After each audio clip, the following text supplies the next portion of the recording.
around you that is more powerful than money. And money is something you can change. You can get another job, you can move, you can do whatever to get money. But what's on the inside of somebody, you can't change that. You can't make that. You can't. That's something that has to be that's a heart issue. That's something that they have to do. Money you can change, but you want somebody that loves you unconditionally, period. So what about you? With me, there isn't one main thing or one particular thing that I haven't forgiven myself over.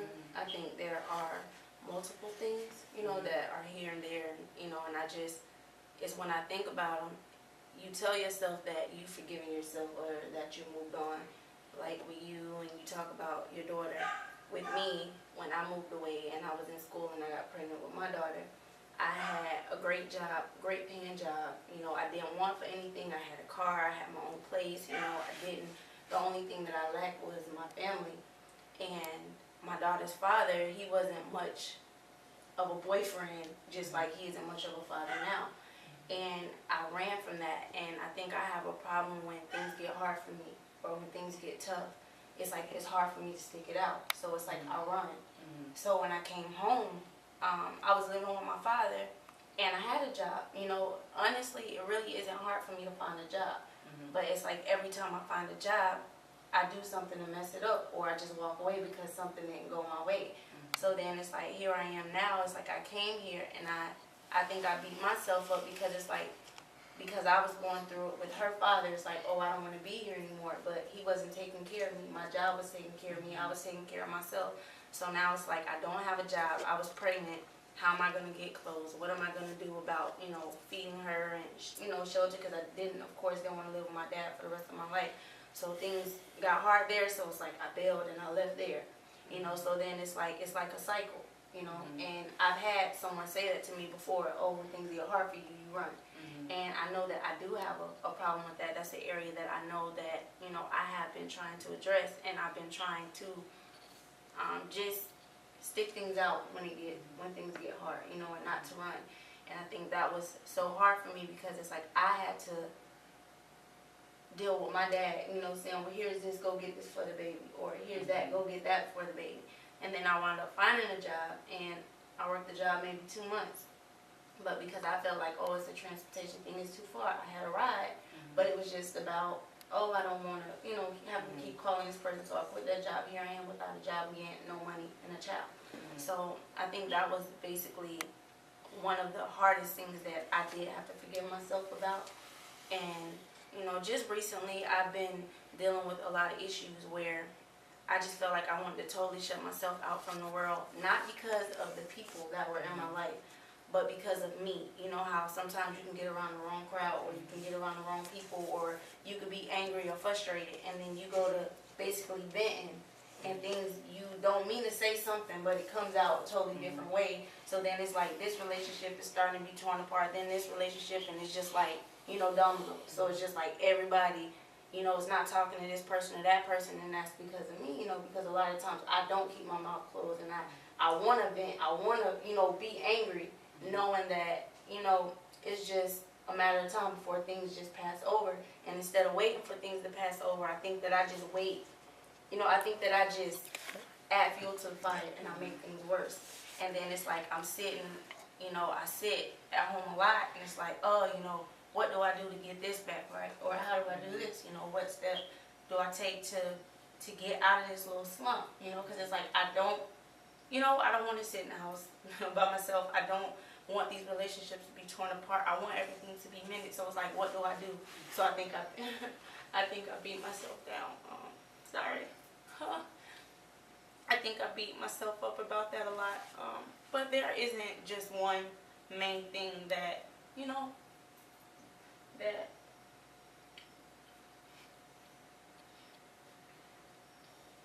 I beat myself up about. There's many things, but it's just with, I think part of me, I'm still searching for the real me. It's like you think you know yourself, but you really, like, that's so true to me. I think I really am still trying to find me, who I am, because, not to blame it on things that I've been through, but because I've been through so much, it's like, who am I?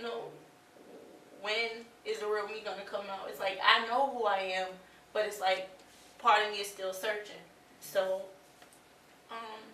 a lot of you are afraid because of abandonment issues. You're afraid to trust people.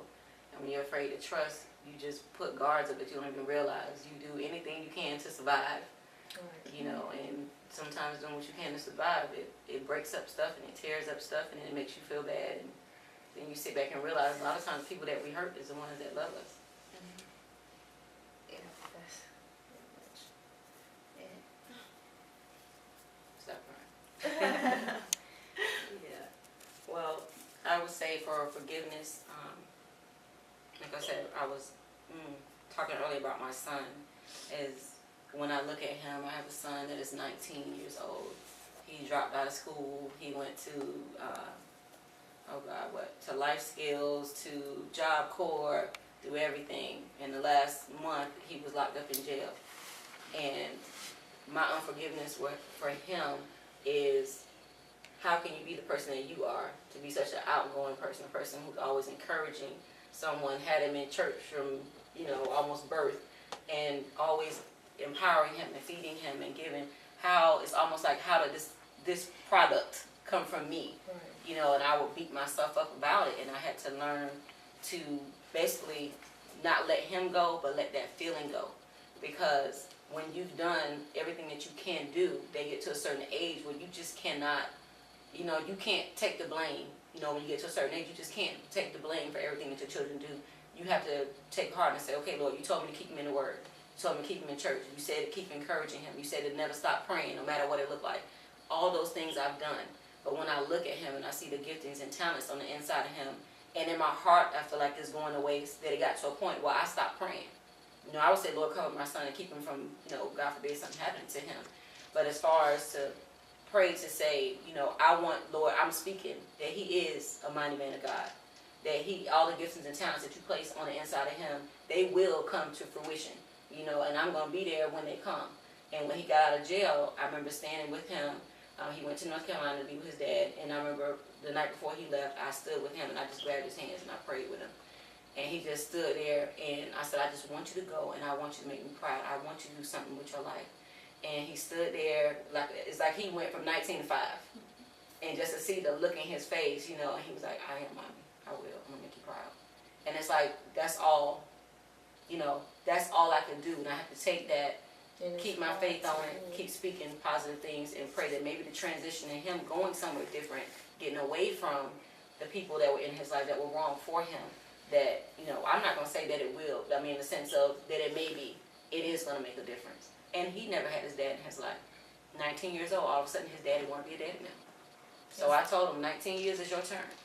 It's your turn. So you go, you encourage him, because he's still missing a lot of components because you weren't there. And I told his dad, I want you to build a relationship with him. And all he could say was thank you. I didn't badger him for not being there because I know that God equipped me and graced me to do everything I need to do. He put another man in his life for the last 9 years. And whatever's been imparted, that's what he needed. But now it's kind of backwards, but that's what he's getting. Right. And I agree with you on that also, because also with my son, he's 16, and I'm trying not to have him go that route. I'm doing everything that I can possible because his father got killed when I was pregnant, so he never had that chance. So me keeping him away from my ex-boyfriend because I'm, don't want him to get used to him and then we're not together, or we're not going to be together, and like we're not together. So I'm trying to do everything that I can, but at the same time, how am I going to keep him out of harm's way?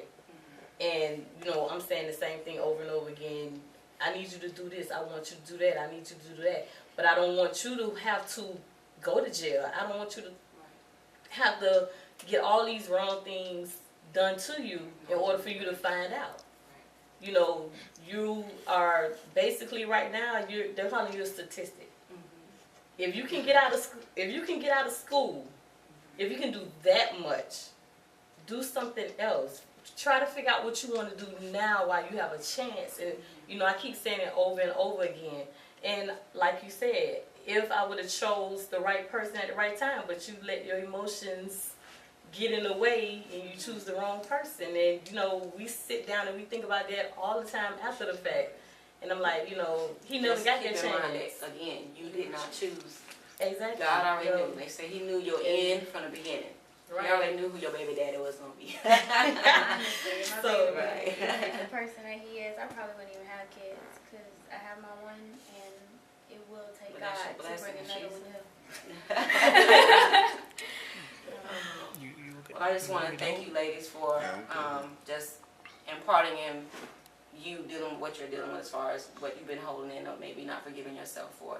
So we just want to compel any of the ladies that is watching, any males that may be watching, if there is anything within you that you have not forgiven yourself for, you need to forgive yourself. If God has forgiven you, then you need to forgive yourself. And as Pastor Rod would say, move on. We want to thank you for watching Divine Destiny.